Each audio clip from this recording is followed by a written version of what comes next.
আজ মর্নিংয়ের গেস্ট এরা দুজন ছিল। অন্যান্য দিন ইউরেশিয়ান ম্যাকপাই, গ্রিন স্প্যারো এদের দিয়েও শুরু হয়। আমি খুব এনজয় করি এদেরকে খাবার দিয়ে। লাঞ্চে কী খাবো বুঝে পাচ্ছিলাম না। একটা দেখলাম ব্রেড পড়ে আছে আর এগ প্লান্ট ছিল, তাই দিয়ে আইডিয়া বার করে এগ প্লান্টের স্টাফিং দিয়ে স্যান্ডউইচ বানিয়ে নিলাম।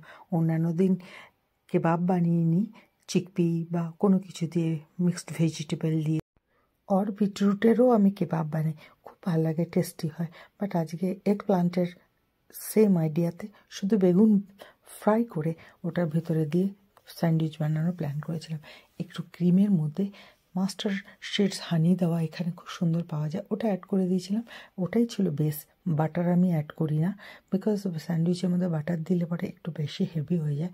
এই হানি ইয়েলো মাস্টার্ডটা খুব টেস্টি হয় খেতে, কিটকিট করে মুখের মধ্যে, বেশ ভালো লাগে।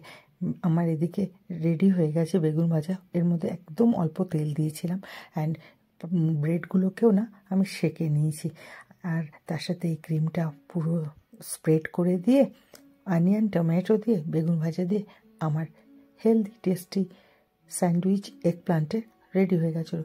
বাই দ্য ওয়ে, বাকওয়াজান বলে পুলিশে এগ প্লান্টকে, সেবুলা বলে অনিয়নকে, আর পমিদর বলে টমেটোকে, লেব বলে ব্রেডকে, আর ক্রিমোবে বলে ক্রিমকে।